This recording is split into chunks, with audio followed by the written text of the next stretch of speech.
Yeah, some David Camacho! Camacho! How's everyone doing tonight? Good. So my name is David Camacho. Thank you guys for coming tonight. I'm just here to introduce actually our great speakers here today. So our first speaker is actually going to be Robin, and she's actually going to talk to you guys about a problem that's actually happening in America, not only here but everywhere. And it's a problem that we're gonna go over. So thank you again for being here. And then also she's gonna introduce Wade Skolsky. He's gonna go over an actual solution to that problem. So not only are you gonna listen to a actual problem that's real, and hopefully you actually get some great facts about it, and then also a solution. And she's gonna introduce Mr. Brett Sears. He's gonna actually go over an opportunity to using that solution and fixing that problem for us. So without any further ado, I would like to introduce Robin Sears. Thanks.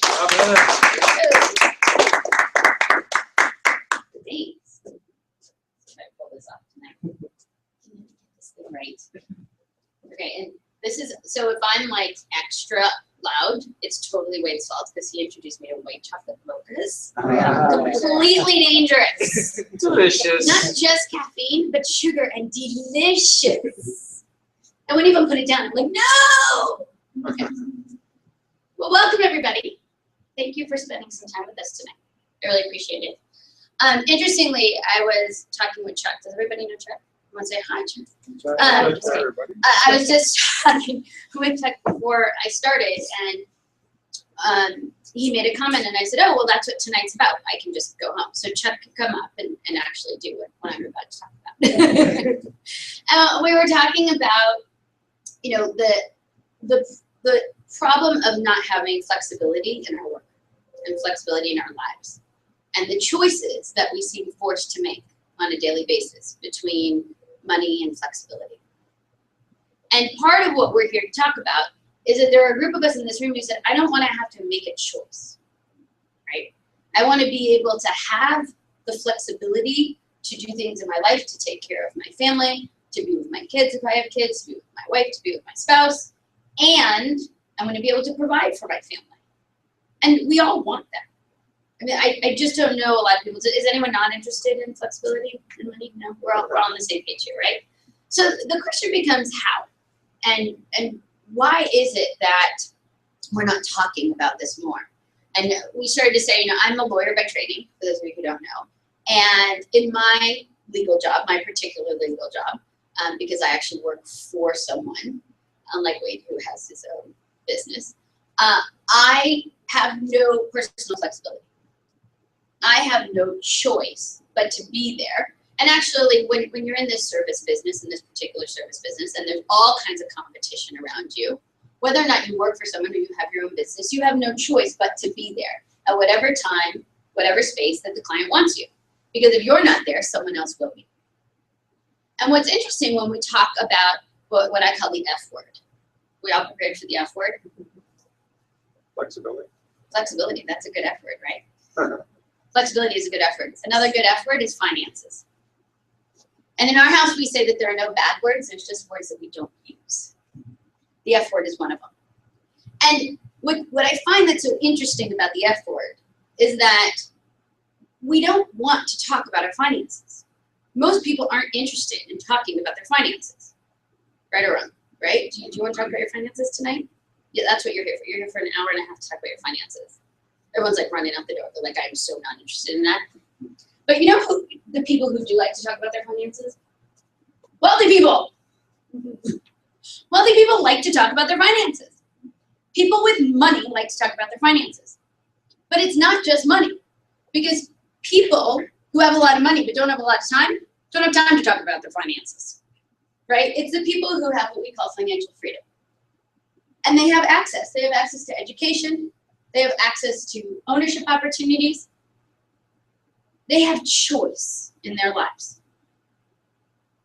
And that's something that I think we're all interested in having, right? Would you like to have choice in your life? Yeah, that sounds good to me too.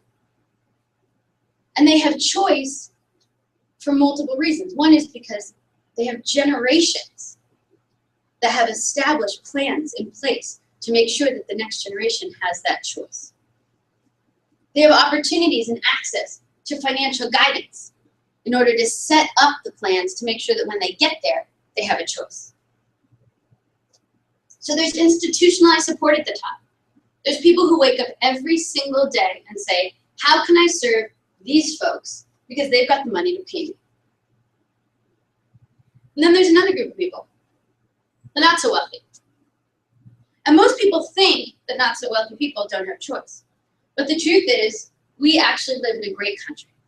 And there's a big group of people who've dedicated themselves to creating choice for people who are not so wealthy by offering free preschool, educational loans, financial support, hundreds and thousands of nonprofits, and people who wake up every day dedicated to providing opportunities and having impact for people who are not so wealthy.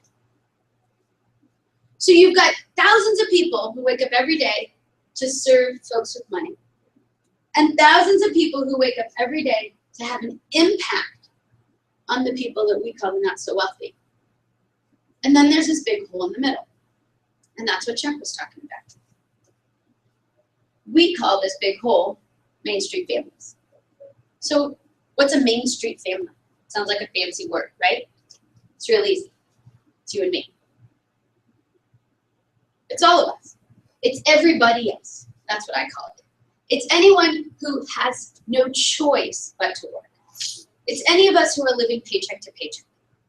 It can be a single mom who's a teacher, who's making $50,000 a year. It can be a dual income family who's living in Valencia. The only difference between those folks is the amount of the mortgage, the size of the house, the type of the car. Brett calls them a better shade of broke. And so what's happening to folks in the middle? Because we all raised our hand that we wanted opportunity. Main Street families, we have children, we want them to go to preschool. You know, I made this joke last week. I said, I wanted them to go to preschool and I'm hoping to get the twin discount. Because the truth is, it's expensive. But we make too much money to qualify for free preschool and not enough money that it's just an easy choice in our lives. We've got kids who want to go to college. You know, Brett often says he's met kids who don't want to go to college, but he hasn't met a parent who doesn't want to offer that opportunity to their child. And I'll never forget it. To this day, it breaks my heart. We went into a house and the mom introduced us to her son who was graduating high school, and he'd gotten into UCLA. And we both graduated from UCLA, so go Birds. We're all excited. And to get into UCLA today, I don't think I would have gotten it because it's so hard to get in. But he wasn't going to UCLA. He was going to Pierce Community College. They made too much money to qualify for the college grants and not enough money to pay for the education. That's a crime. That's a crime that shouldn't be allowed in this country. And yet it happens every single day. And it's happening in our backyard. We'd love to own, right? We're talking about flexibility, the value of flexibility by owning your own business. But I don't know about you, I don't have $500,000 in my back pocket in order to start a business. You know? And Sue talks about not only do you need the money to start the business, but you need the money to keep the business going until it's making money. 5 years till you see your first dollar of profit on average. Most businesses go out of business within 3 years, not because they weren't smart enough, not because they weren't good enough, because they didn't have enough money to sustain what they need to in order to get to that first dollar of profit. And finally, financial advisors. One of the things that we were talking about was that when as a lawyer, if I'm not there to service the client, another lawyer will be there to service the client. But the truth is, if we're not there to talk to a family, no one is there. At the top, if we're not there to talk to someone with $1 million, someone's there to talk to that person with $1 million. And we don't blame those folks, right? If you're working on a commission and you have the choice of investing $1 million or $1,000, and you're going to get 10% commission, who are you going to talk to? I'm certainly going to talk to the person with $1 million. But that person with $1,000 or $25,000 or $50,000 needs a plan just as much, if not more, than the person with $1 million. But nobody's there. So we've got tons of people taking care of folks at the top. And thank goodness, tons of people taking care of folks at the bottom. And here, we're on our own, we're on our own, we're on our own, we're on our own. And we took a step back and we said, what's the problem? Why is our country in this situation? And at the end of the day, it's about not having access.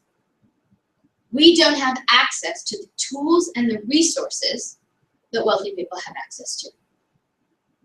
And so who do we turn to? Why isn't it changing? How many of us think the banks are here to get us rich? I'm not seeing a lot of hands. How many of us think the lenders are here to get us out of debt? No, still no hands. The insurance companies are here to protect our families? Corporate America, to give us as many opportunities as possible? No. So the very institutions that have been created to take care of us, we don't trust to do it. And with good reason. They're not trustworthy. They've proven to not be trustworthy over and over and over again. When you put your money in the bank, to save your money in the bank, because the truth is, most people who don't have $250,000 put their money in the bank, right? That's where we're taught to put our money. Mary Poppins. Anyone seen Mary Poppins back in the day? Do you remember the scene?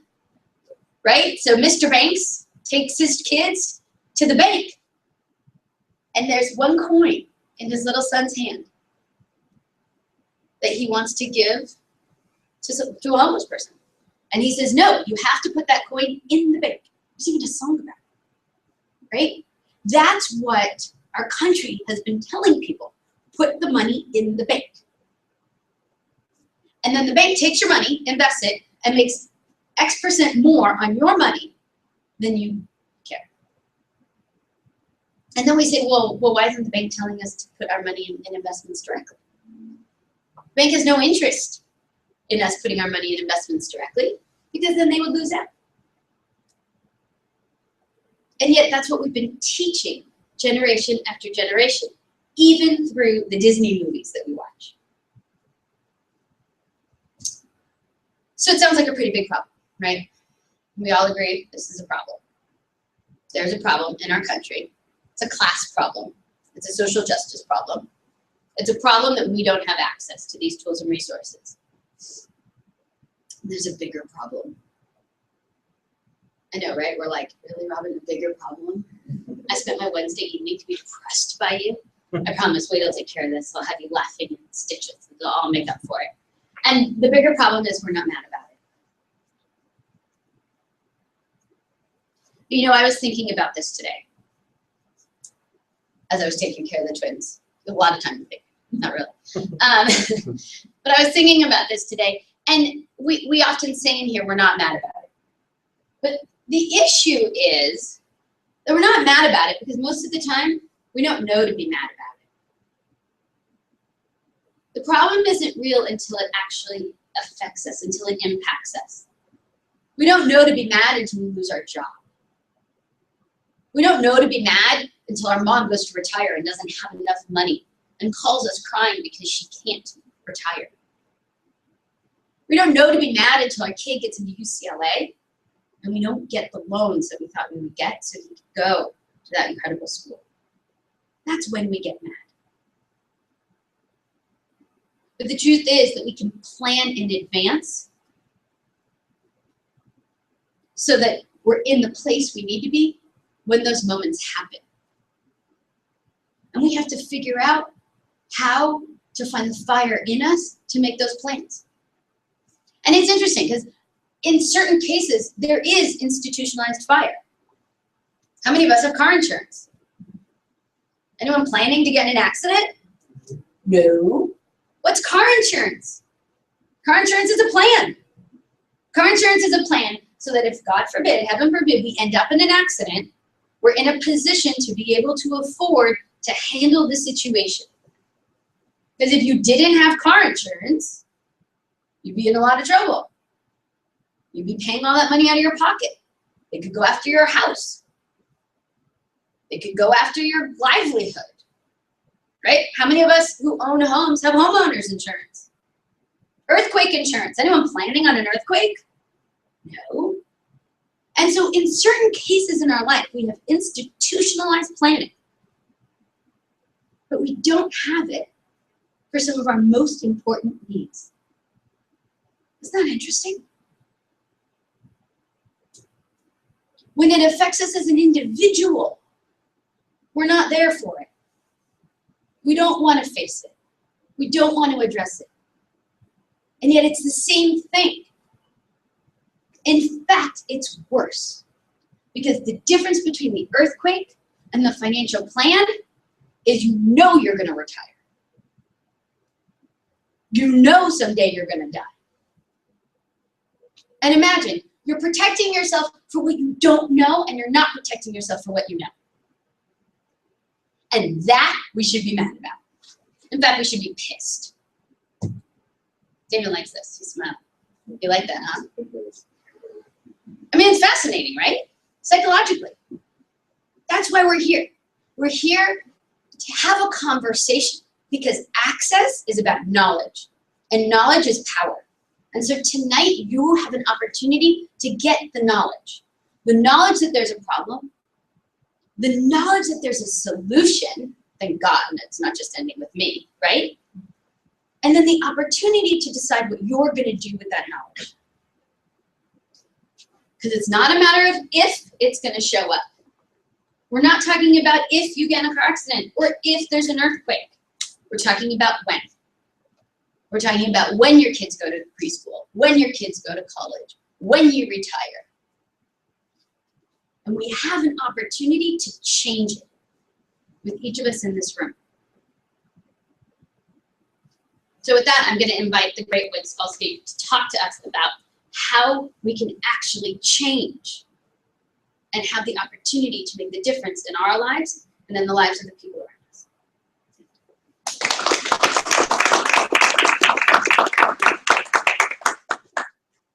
I think I learn something every single time that I do when I go through one of these presentations. And one of the many things I learned tonight was I really like the way that Robin says the word no. I don't know. Does anybody else like that? I just don't know. Brett gets to hear that all the time. So anyways, my name is Wade Skolsky, and I'm going to be talking to you a little bit about a solution tonight. So Robin did a great job of showing us, hey, listen, there's this problem that we all know about, okay, right? And we're starting to get a little bit more mad about it. Like, she's right. Like, listen, like, why aren't this institutionalized in terms of we learn in school about retirement, the same thing that the banks do? Why don't we have access to this information? Well, one of the things that we want to know is, well, what is it exactly, though, that is the information that we want, right? It's not enough just to say, well, this isn't fair. I'm not getting the information. Give me the information. We have to, I'm caffeinated now. Thank you, Robin, for the over-caffeinated right now. I know, right? We have to, well, she lost a bet. That's why she had to give that to me. So we actually have to know the information that we want given to us, right? We got to know what we're talking about. So the first thing is, if we're going to talk about money, well, let's look to the people who have it. You know, Brett says this all the time, and I agree with him, is that if you took all the money in the world and you spread it evenly amongst everyone, after 5 or 10 years, the same people would have the same amount of money, right? And the reason is because they think differently about their money than we do, all right? That's why lottery winners, when people win the lottery, 85% of them within 7 years don't have the money anymore. Why is that? Is it because they didn't get enough money? No. I'm taking that from you, like right? No. Right? No. No. The reason is because they don't have the information and the skills to handle money when you give them a big pile of money. All right? So it's critically important. Let's start to talk about how the wealthy think about how they handle their money. Well, the first thing they do is they lock in advances for their family. If you think about this, we all know this intuitively. Basically, it's a trust fund baby. Everybody knows what that is, right? What that means basically is these kids, that when they grow up, we've heard it, and we talk about it as a derogative, like a silver spoon baby. I hate to tell you this, but I hope if we ever have kids, they're totally silver spoon babies. Like, I want my kids to be born with a bunch of money so that they don't have to worry about it. Isn't that what every parent wants, is their kids to be better? The only reason that we get mad about it is because we don't think we can have it for us or our kids. That's why that's a derogatory in the common parlance of everyone, but it's not a bad thing, right? It's just that, so they lock in those advances for their kids and their families by trust funds, and they make sure that if something happens to them, that their families are protected. So no matter what, the kids are not starting over again. If someone goes to Harvard, and their grandfather went to Harvard, and their great-grandfather went to Harvard, even if the person is struck by lightning, gored by javelin, and hit by a bus, what are the chances that their son or daughter is going to go to Harvard, right? They lock in those advances so that there's never going back no matter what happens. The second thing that the rich do is they develop habits. They understand that we all have a limited amount of energy, okay? We have a limited amount of energy, and we always have to take time to recover when we expend that energy. So they understand that, look, there are things that we do every single day that it's better to do a small thing every day over the period of a year than to work really, really, really, really hard for a month. Because if you do that, then you can achieve what you want more easily than if you're trying to just muscle it and work really, really hard for a month. So they develop the habits and the right habits. The other thing they do is they don't have any problem leveraging experts. They don't care about having to know everything. There's a story about Henry Ford, and he was in a trial basically, and they were questioning him about his education. He said, I think Henry Ford basically had like an 8th grade or a 7th grade education. And he came back with a retort, was like, listen, I have a phone on my desk where I can press any button and I can get an answer from anyone that I want in the world about anything. I don't have to know everything. I just have to know the people who know what I need. Rich people have no problem, the wealthy have no problem leveraging experts because we only have so much time. I'm really only good at 2 things, okay? I'm not going to share what those 2 things are because I don't know if it's good for public knowledge, right? But beyond those 2 things that I'm really, really, really good at, I leverage experts, or I try to at least, for other things. And if I'm not in a position to leverage an expert right now, at least I know that in the future that's a goal. That's something that we can work for. And then what they also do is they cultivate strategic partnerships. Who here knows who Oprah is? Everybody better raise their hand. Come on, everyone knows who Oprah is. Thank you. I'm just seeing if people are awake, okay? Oprah basically has a saying, she's worth $1 billion or $2 billion or whatever it is, but she has a saying that there's only 6 people, 6 relationships in her life that helped to result in her wealth. So there's only 5 or 6 relationships of people that helped give her an opportunity or pushed her along or mentored her. That's all she needed, was 5 or 6. The wealthy understand that strategic partnerships between people is critical to success. We can accomplish more together than we can apart. So what does that do for us? Well, first of all, if we're going to start to go into partnership with people or businesses for strategic partnerships or leveraging experts, let's talk a little bit about Primerica. Primerica is literally the only financial services company that targets that middle market that Robin was talking about. Primerica calls it the middle market. We call it Main Street families, all right? They make less than $250 and they make more than $30, all right? Primerica is the only financial services business that targets those people with the correct principles. There are other businesses that may try to take advantage of that group, but Primerica actually has these principles to basically help teach them how the wealthy think. They've been around since 1977. They have $2 billion in cash. I always like to say that it's sort of like your big, rich uncle who also knows a guy who knows a guy. Like, they know how to fix problems, all right? And then the other issue is that they don't cater to this group up here. They don't cater to the wealthy. There's people that can do that. However, as we keep going more and more of our services basically are being able to put us in a situation that we can compete with anybody and for anybody, which I find really, really exciting. That's a different talk for a different time. I'm too caffeinated to talk about it. And so, see, I'm so excited that I'm shaking the actual presentation. It's moving up and down. That's how powerful it is. So so how can we do the same thing that the wealthy do with the tools that we have? So how do we lock in advances for a family? Well, one of the tools that we use is level term insurance. Basically, we borrow a big bag of money. If you're struck by lightning, gored by javelin, or run over by a bus, something happens to me, my wife gets a check cut to her because I'm borrowing a bag of money. That is an actual tool of the wealthy. Now, it's not a trust fund. I don't have $6 million in a bank that then goes into a pour-over trust. Unfortunately, I'm a lawyer. I'm allowed to do like a lawyer reference. That goes into a pour-over trust that then helps everybody and then you've got a trustee and all of that. I don't have that much money. But I do have $100 a month or $80 a month or $50 a month to get level term insurance so that while I'm building my savings, if something happens to me, my wife is taken care of. And I'm not ashamed to say our dog. We don't have kids yet, so our dog is our baby. The other thing that we do is develop habits. So a tool for that we use is mutual funds. Look, you can open up a retirement account for as little as $50 a month, all right? I'm not going to say everyone here, but someone here that's standing up here, one of the people standing up here wastes more than $50 a month on something. Okay, somebody up here does. I'm not going to say who it is up here that's standing up here that does that, but there's somebody that does. All right. So, but until I start to get in the habit of saving, if I can start to save $50 for my retirement, or save $50 for my godchild's godson's college, or want to save it for whatever, it doesn't really matter. It starts to feel good as that money starts to accumulate over $50 a month. It's a habit. It comes out automatically. Then over time, if my firm does better or I do better, then maybe it's 100, or then maybe it's 150. And the reason is that we want to get in the correct habits, because if we, let's say tithing, for example. Anybody ever heard of tithing? Where some churches, they say tithe 10%, right? Well, it's really, really easy to tithe 10% if you make, $100 a month, or you're $10, right? So, but if I give you $10 million, it's really going to hurt to cut that check for $1 million if you've not in the habit of your whole life tithing. But if you just automatically, no matter what you do, if you've been tithing the whole time since you were a little kid, you just cut that check for $1 million, boom, no problem. You take $9 million. That's because you've developed the habit. It's just like going to the gym. Well, we can develop those habits with money too. And that's why mutual funds are a really, really good example of how we can do that. We just get the habit of saving every month, and that's just what we do in our family. The other thing as well is leverage experts. So this is what managed accounts is. The way to describe a managed account is once your money in your savings for retirement gets above a certain level, you actually want someone looking at your money every single day, right? Specifically your money every single day. And what all managed accounts are, imagine that your money is a boat on the ocean that's moving around. Managed accounts is radar.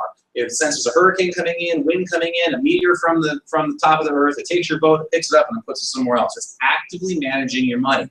We can give people access to those accounts that typically are only for the rich, because typically it costs $250,000 to open one of those accounts. But we have access because we have 25,000 securities representatives for Primerica. The big boys let us open accounts for much, much less for our people. And so we can actually give a tool of the wealthy to Main Street families in the form of a managed account, all right? And then the other thing is, obviously, this is my favorite one. This is my absolute favorite one. These are all great. These are all solutions. These are all great. But this is my favorite one. Here's why. We want to cultivate strategic partnerships. Primerica is awesome. All right, it gives to this middle Main Street families. It creates the financial services. But let me let you in a little secret on Primerica. Corporate headquarters in Primerica is in Duluth, Georgia. There are 2,000 people that work there, and chances are none of you are ever going to meet them. Okay, very few people in Valencia are ever going to meet anyone in Duluth, Georgia.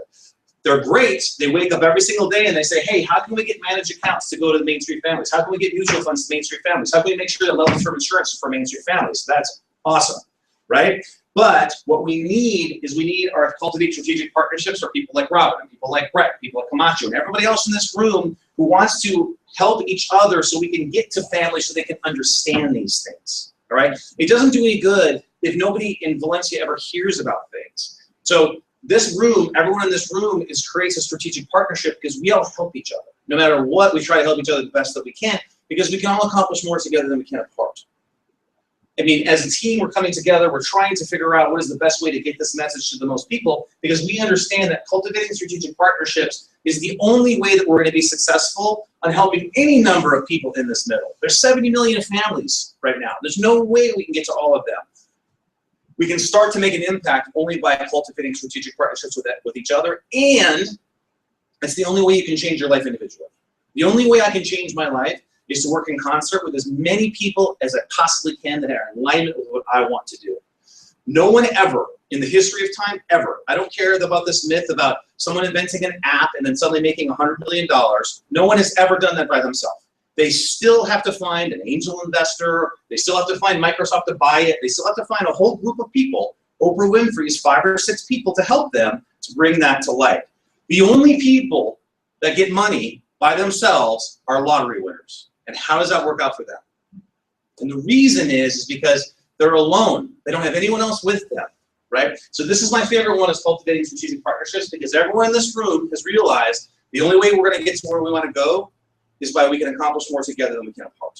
So that's why this one's my favorite. These ones are all cool. They're all great. They're sexy, but this one's super good, to me at least. If you like level term insurance, great. It's fun. So now,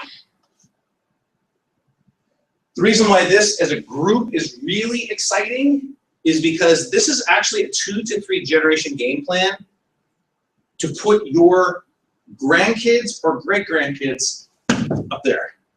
You like a jump, didn't you? Good. Let me do it again. This plan, I like so much, I'm going to do it again. This plan is so good that it'll put your grandkids or your great-grandkids up there.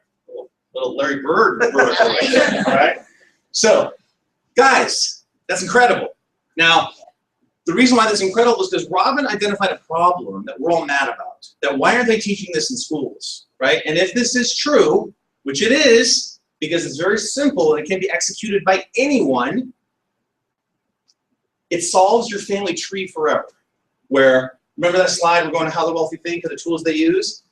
Your great-grandkids are going to a lawyer like Robin or like me and saying, how do I set up a trust for my kids?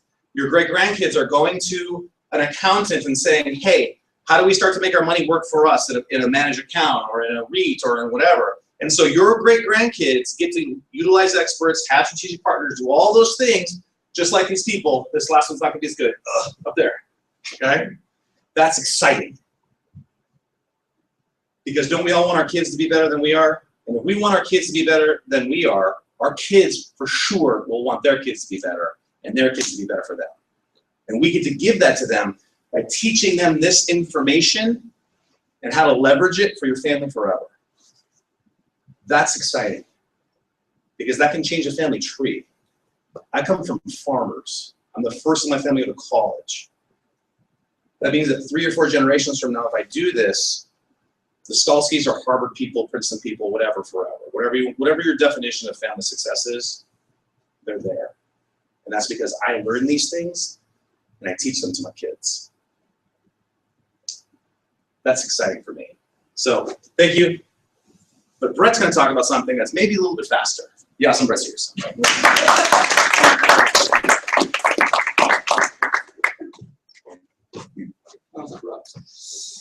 Y'all excited? Thank you. That was really, I'm sitting in the back of the room and so incredibly excited. First of all, thank you all for being here. I'm sitting there and I'm like, this is such an important meeting that we do. And a lot of times we've got people, and sometimes they're like, why am I here? I don't understand. You know, I've heard this before. Why? And one of the most important things that we can do is make sure that the people in our lives are clear what the problem is and that there's a solution, right? Really what tonight's about is about creating a community. It's about saying, look, we have 6 pillars that we kind of build our organization on. And one of them is that there's a place for everyone and a role for all of us. Right? See, the reality is that this problem isn't going to get fixed by itself, and it's not going to get fixed overnight, but it can get fixed. And so what we had to do was align our goals and say, okay, what are we talking about? If we don't understand there's a problem, we're never going to fix it. Does that make sense? Right? Y'all, right? As funny as Robin told me a couple days ago, and she's like, I can't remember the story that she was talking about, but there's a story that I'm like, oh, there's a guy that walks into a gas station and there's a dog, laying down by the thing and is whimpering. And the guy looks at the owner and goes, what's wrong with your dog? He goes, oh, he's laying on a nail. He goes, well, why doesn't he get up? He goes, well, it doesn't hurt him that bad. Right? If you don't know that there's a problem, if you don't know you're hurt, you're just like, this is just how it is. Right? And all of us go through that experience, right? There are certain things in our lives that just seem normal until you meet other people that go, that's not normal. Have you ever had that experience? Have you ever told somebody something that you knew was just everyone in the world knew, and then you told it to someone else, and they look at you like you were the weirdest kid they've ever met? Or am I the only one? Just give me talking. I'll tell you 9 or 10 of them. Right? So we said, look, all right, so we've got to be able to, and as a group, we said, okay, we understand that there's this problem, but we're actually passionate about solving it. See, it's one thing to say there's this really big problem, but without a belief in the solution, it doesn't matter. But now it's how do we pull it off? Because there's lots of people, right? I always feel like I'm an entrepreneur. Right? We were talking earlier. It's like, I love the idea of growing businesses, and I love the idea of growing several and all this stuff. But you have to, right? And Robin and I, there's a couple things we're always working on, and I'm like, oh, we were working on something, and she was telling someone, like, you're telling them what we're thinking? And she's like, oh, the ideas are easy. It's the execution that's the problem. Lots of people have lots of ideas. All of us, I bet everyone in this room has had an invention idea at some point in their life. They're like, oh my God, this would be the greatest thing ever. And then we didn't do anything about it. And then like 6 years later, someone made the salad spinner where all the water comes out. And you're like, that was my idea. And anyone ever had some of those things? Right? What was the difference between your ideas and theirs? The ability to execute. Does that make sense? So we said, okay, it's one thing to identify there's a problem. There's another thing to identify as a solution. There's another thing for us to execute. To be able to say, not on our watch. We're going to go through these political things, right? The president elections, all this stuff, and we're going to hear middle class is going to be bumper stickered everywhere, right? It's going to be the battle over, and they're going to talk about, right, should it be this or should it be that, and healthcare and taxes and all of this other stuff. The reality, guys, is if we don't have the right habits, it doesn't really matter. They can pay us more money, we're going to spend it. If we don't have the right people in our lives to guide us, we're going to make decisions based on the information we have, and the information we had has got us to where we are. If we try to take on the world alone, we're always going to have to take on the world alone. And if we emotionally always start over, we're going to feel defeated before we start. Right? It doesn't matter the changes. So tonight, why we're doing this and why you're here is we believe that there's a tremendous cause and tremendous calling, and we need this message out. And we've got to create an environment where people want to tell the story to whatever level they can. And see, my job says, okay, look, a 2 to 3 generation plan is fantastic. You get to sleep at night saying, man, I know that my kids are going to be done. The problem is I love the idea. I got 3-month-old twins. The idea of their grandkids is a really long time from now. Y'all go with me? So like it's inspiring, and I hug them and I tell them their future is going to be great, but I'd like to go to the Bahamas. Y'all with me? So we said, okay, how do we drive that? Well, there's one generation plan. If we really want to stand in front of a room and say we have a mission of closing this gap, not a cool sales technique to move insurance or investments or managed accounts, but a legitimate cause that says we want to change this country, then just a 2 to 3 generation plan doesn't work. Because we've got to give us a shot to get free too. And the only way in this country to get free is ownership. That's it. Now, I'm going to talk for the next 10 minutes or so about ownership with Primerica and what that means. I want to make sure this is perfectly clear. I never want someone to think that the only way to get wealthy in one generation is Primerica ownership. Primerica is an option. I'm going to talk about that because we want people to know the options and the freedoms that we've got. But the reality is if Primerica is not for you and you're a strategic partner, you got to go grow something, because we have to have the ability to leverage our time and energy. That is, right? I've never seen anyone get free on minimum wage or an hourly job. Y'all with me? It just doesn't happen. So he said, why? What about ownership? How do we do it? Because I didn't come from the silver spoon, right? I was talking to folks about, I want my kids to be so spoiled it's ridiculous. I just don't want them to act spoiled. Have you ever seen any broke spoiled kids? Right? They don't have anything, but they still grit and moan and complain and throw it. Money doesn't have to do with it. It's about value and responsibility. Right? So he said, look, what do we need to do? If we legitimately wanted to build a 1 generation plan, what would we need? Well, we need the ability to harness the Main Street entrepreneurial spirit. What's that mean? There are some people who like showing up late and going home early. And there are some people who figure out how to treat their job like it's their own. They show up early, they go home late, they're passionate, they say, man, I'm going to make this the best I can. I'm going to become indispensable. I'm going to be so valuable because what I'm doing is important to me. Who I am is important to me. The way I live my life is important to me. And I want to excel and push myself in every facet I possibly can. Well, see, for us, that's the Main Street entrepreneurial spirit. You can have the greatest spirit in the world. The problem is if you don't have $500,000 of cash, we can't take advantage of that spirit to build your business, traditionally. We said we needed a leverageable support system. Well, what's that? We need to make sure that a back office is run because none of us are any good at it. Right? Any small business I know, most of how they start is, I worked in restaurants a long time. And everyone I've ever met that worked in restaurants that enjoyed it thought about owning a restaurant. All right, oh, we're going to open this restaurant, we're going to do this, because we think about the front of the house stuff. But then all of a sudden you realize once you've been doing this for a little while, you got to order all that food. That's not front of the house stuff. That's why. And you got to payroll, and you got to have unemployment, you got to have insurance, you got to. There's like 9 million things you have to do that no one ever sees. It doesn't end up on a plate. But if you don't do it back there, nothing ends up on a plate. And that's in every business in America has the back office, but most of us don't have the training, the resources, the techniques, the skills, and all of that stuff. And if we take the time to learn it, it takes it away from the front of the house. And so we said, we need an opportunity. If we're going to work with these Main Street entrepreneurs, we've got to have a game plan for this back office support company so the service can be high, but Damon, I don't need you to be an expert. And probably the single most important is we need a transition path. What's that mean? I got in the business, I was 22 years old with $24,000 credit card debt. The only thing I knew about money is I didn't have any. I was making $1,000, $1,500 a month. That wasn't life-changing money, but it was paying my bills. I don't care if you're making $1,000 or $3,000 or $10,000 or $20,000. Most of us have responsibilities based on the income we have. We can't abandon what we're doing to go do something else. So we can have the greatest idea in the history of the world. Most of us are stuck. And so we said, if we really wanted to create a one-generation plan, we needed to have a path where someone could keep their job and build the skills and grow the assets to transition themselves out so they could be responsible, take care of their family, make sure the 2 to 3 generation plan is still in place, but a legitimate shot for them to create freedom. And so we said, if we really wanted to do this, we have to bring these 3 things together. But every once in a while, people ask me, Brett, what do you do? Right? And the reality is we run a business incubator. That's what we do. Its design and purpose is to create and sustain high-level entrepreneurs. Now, when I showed up, I didn't know what an entrepreneur was. Right? I knew people who are self-employed, right? I knew people that created better jobs for themselves, right? I knew folks that even hired a couple people. But there's a mindset, there's an understanding of creating something from scratch. There's things that have been done. There's things to learn. There's things that can be created. You and I can either figure it out on our own, or we can actually have someone show us step by step.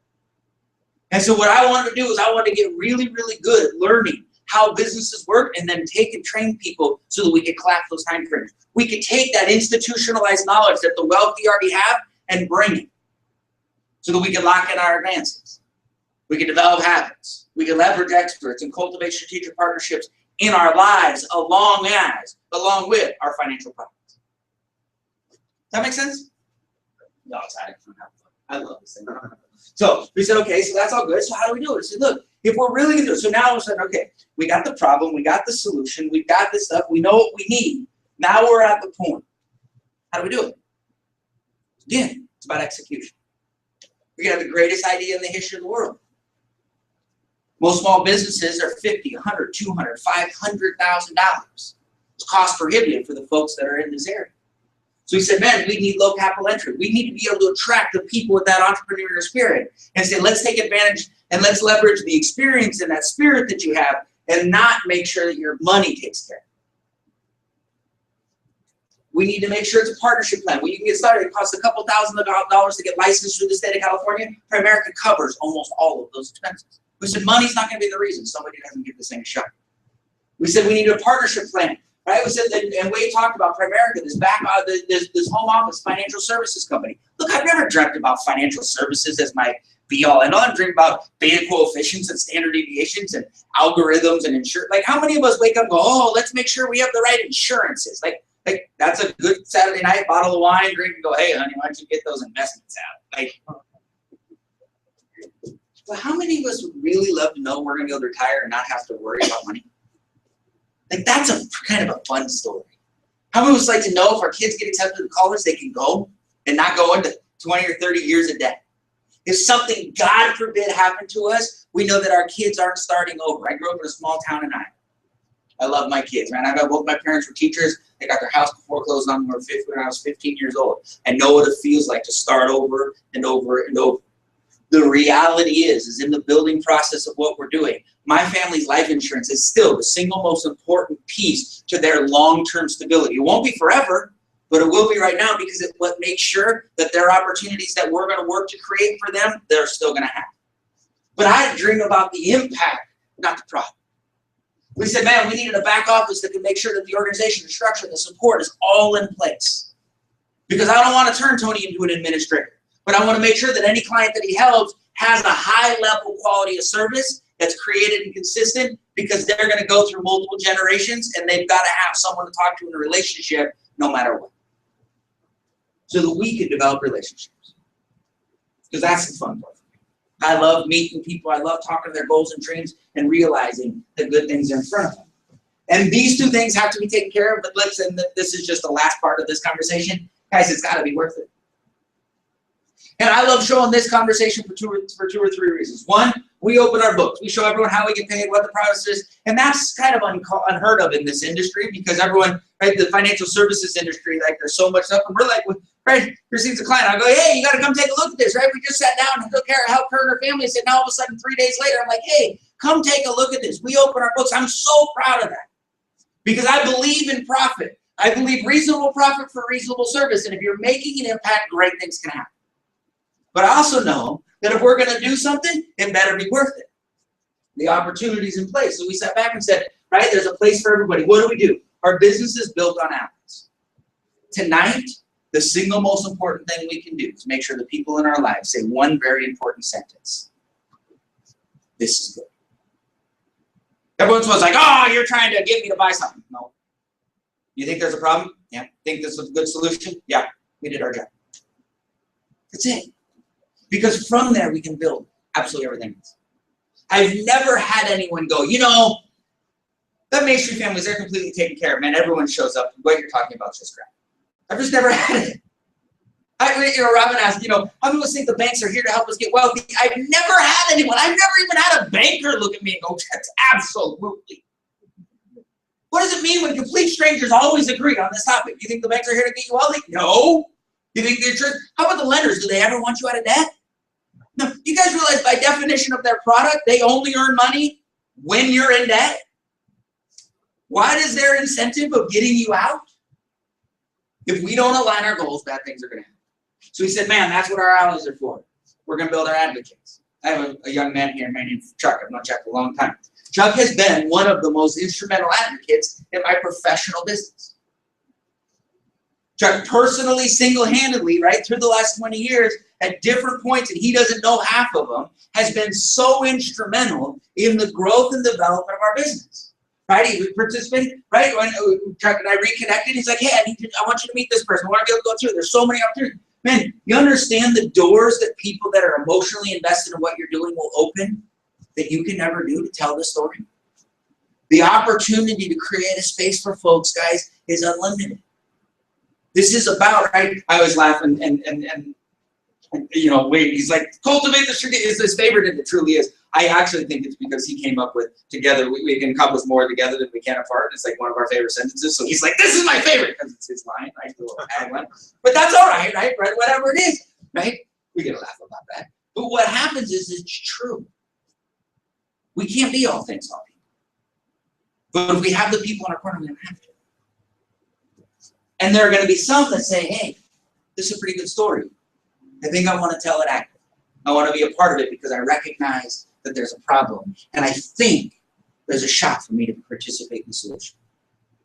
And so we said, okay, great. So we've got our allies, our advocates, our associates. I'm going to take a couple minutes on our associates. And again, we wanted a place for everyone, a role for everyone, a place for everyone, and a role for all of us. Because not only, but on the associates, there's multiple spaces. We got a place called GAP. It's my favorite. It's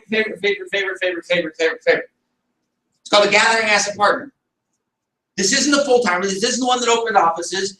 My goal, right, we have in the next 5 years is to have 10,000 people.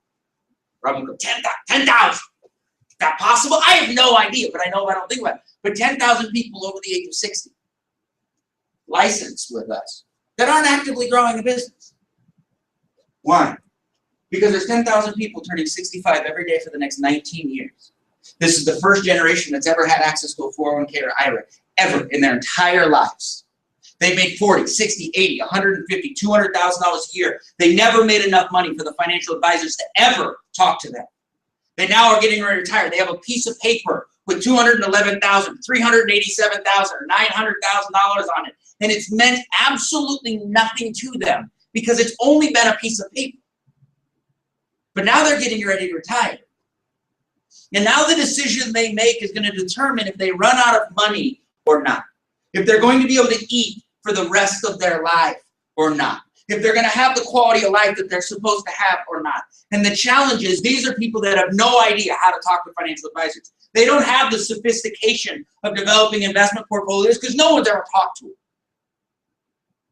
They're a target-rich environment for people that don't have the best reputation in this industry. Why do we want 10,000 gaps? I go, man, if we could litter this country with brothers and sisters and aunts and uncles and cousins that are like, Brett, I don't really want to build a business, but I believe in that. And if I could help my cousin make sure that they retire, we get their money into the managed accounts. I don't have to be an expert at investment advice, but I can get them connected and I can build a little something for myself. Oh my gosh, I can make a difference in mine and theirs. Look, for every $1 million one of our gaps creates, they get paid $4,300 in passive income. Well, that's $300 a month. That's not life-changing. I understand $300 isn't life-changing. But if all of us had an extra $300 in our account, we'd do something with it. But I go, man, what if we got someone to start with us when they were 60, and all they did was found $1 million a year for 5 years? Not life-changing. The average person starts working when they're 22 years old. They retire at 67. And the average Social Security check is $1,269. 47 years of work for $1,200 a pension, for lack of a better phrase. Someone starts working when they're 60. All they do is passively part-time, just tell the story to people who need it.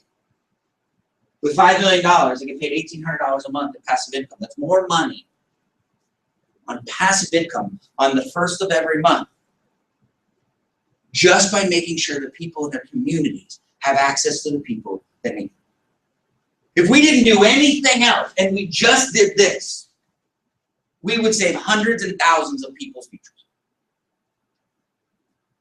There's going to be some that are like, hey, I like that, but can I help somebody along the way too? People love their jobs. I love what I do. But man, if I can make an extra $800 or $1,000 a month, my life would be a little bit easier. If I could take this message to the people in my community, I can make it a little bit easier. If I could be emotionally involved in driving the ball, I can make it a little bit easier. We're going to have some that are like, yeah, see, that whole job thing kind of gets in my way. I mean, I know I need to do it. It's my cover fire. I need to take care of my family. But it'd be really nice to be able to build a business, learn the skills, learn how to be an entrepreneur, have someone teach me the skills that I don't have to reinvent. I just got to learn, and have somebody coach me through so that I can create some freedom in my life. And then there we call our team owners, our entrepreneurs. See, the beauty of ownership, started this by one generation plan of ownership. It's simply because there are 3 ways to earn income. There's passive income, there's revenue, and there's profit. Now, most of us experience revenue. What happens? You work, you get paid. I always laugh at one of the stories I tell is Panda Express. I went twice this week. I'm addicted. It's easy for lunch. It's the easiest thing for me to do, right? It's simple. I know it's clean. I know the calories. I know I can pop in. I can pop out. It's all Panda Express has to do is not to kill me, and I will keep going. Right? They have to do no work. I am the definition of passive income. They know 3 to 12 times a month, I'm going to walk in, I'm going to buy my lunch, and I'm going to walk out. Like, they got to do nothing. But every time I walk in, though, Panda Express has this little, like, fundraiser thing that they do for all the schools. And they're like, hey, we'll set up fundraisers, and if everyone in your school comes in, we'll give them 10% of the money that goes to bring in. Why do they do that? Because they're trying to get all the people who wouldn't go to Panda, but they're like, well, I'm going to support my school. So now they all take their family to Panda, and they pay 10% in advertising, basically. That money that they created that month, that was money that wasn't going to walk in the door. That was revenue. And then every time they create a location, Panda Express, the corporation, makes profit. I'm going to go to Atlanta. We got an event in Atlanta in a couple weeks. Guess what? There's Panda Express. How many think there's a good chance I go to Panda Express once or twice when I'm in Atlanta? It's going to happen. Why? It's just one of those things. My body doesn't travel well, and I know it processes Panda really cleanly. So, boom, I'm going. Passive income, revenue, and profit. That's the reason it's a one-generation plan. Because you can benefit on the passive income and revenue of every location.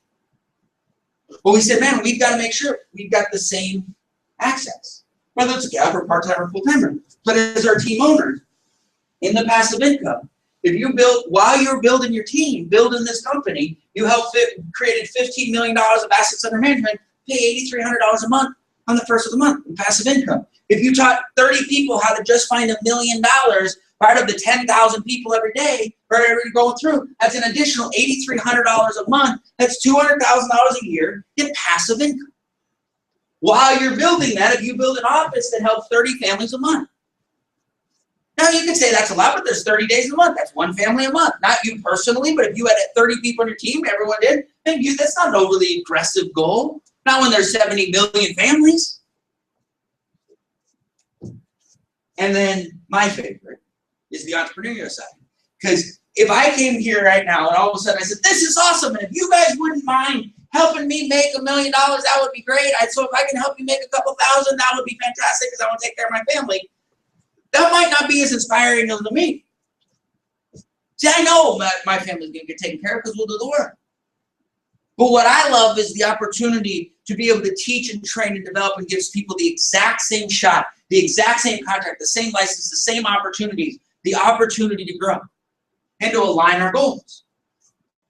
For every vice president that you develop that helps 15 families, half of this, the company pays you about $6,200 a month. That's $72,000 a year of profit.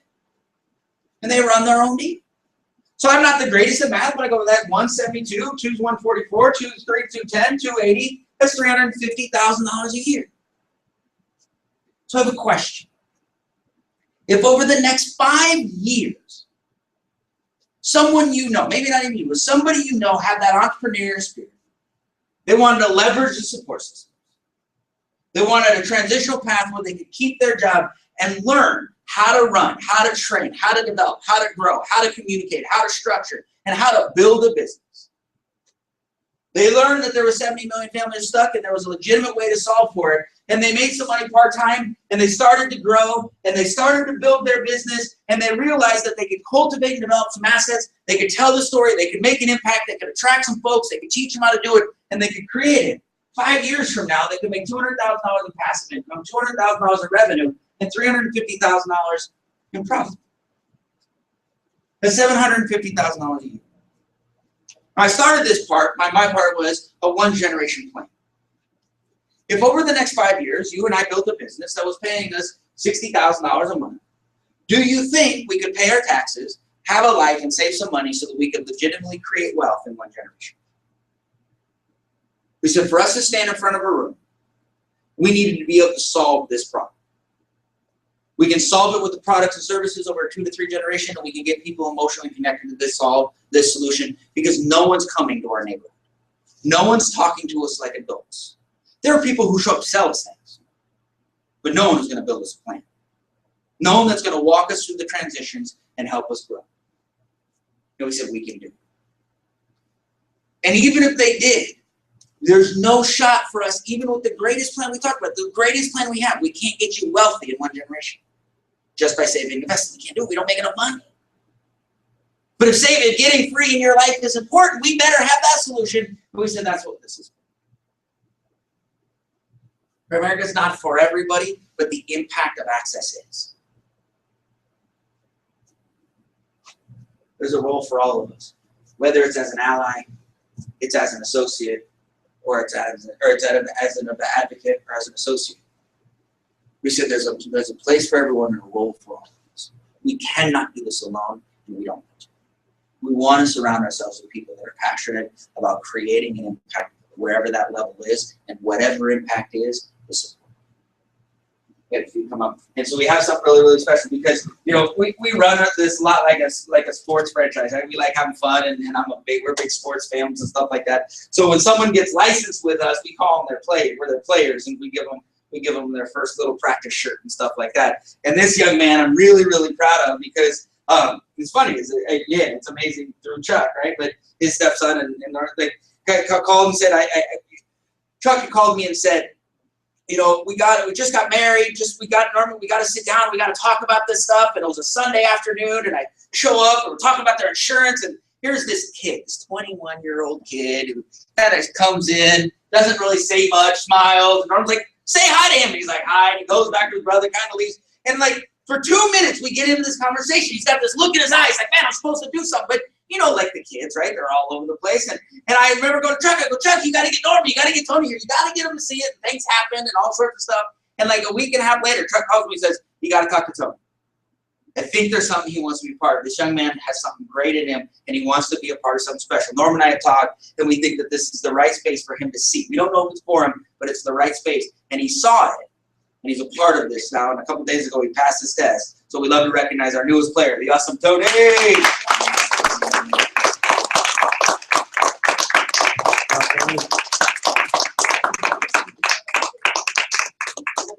So, we love that record, and we're growing and doing all sorts of stuff. But you know, really what tonight's about is about you hearing our story and knowing what's here. Good. We're going to be back here on the 24th. We normally do this every other Wednesday, but summer, like there was a handful of folks with graduations and stuff like that, so I've just learned to stop trying to fight upswing. I'm like, you know, let all the graduations occur, right? So we'll be back here on the 24th. Look, our goal is this. Our goal is to have some fun, for you to hear from the speakers, and if something triggered inside, there's a space. We have folks that come back, bring something. Let us tell this story. Let us reach some folks, and let us make an impact. So I like causing problems. I always like to jump in at this point and create some problems, create some buzz. I just want to remind everybody that what we started this conversation out with is a national problem. But at the end of the day, there is no national solution. There's only a local solution. The only way that we solve this national problem is by solving it for ourselves and for our friends and for our families.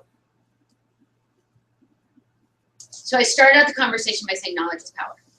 And you received some knowledge today. And to my knowledge, everyone in this room has or is on the path to having a 2 to 3 generation plan. Right?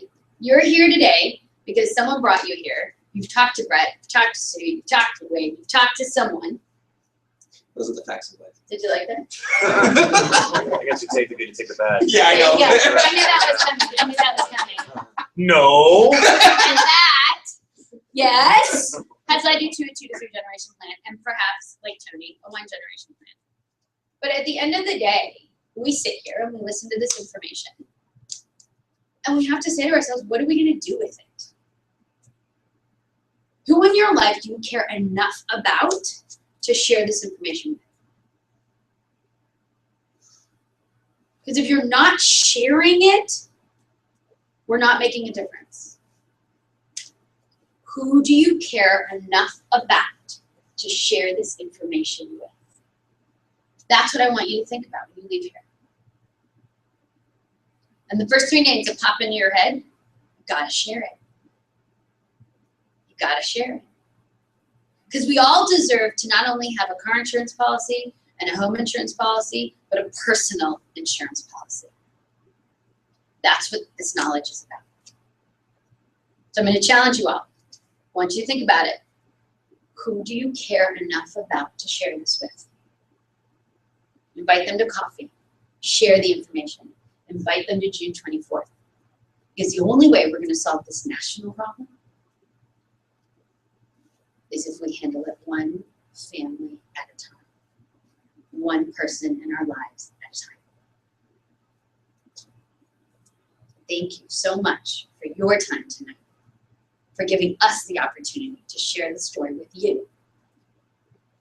Because it's only through this chain reaction that we're really going to be able to make that difference. Thank you.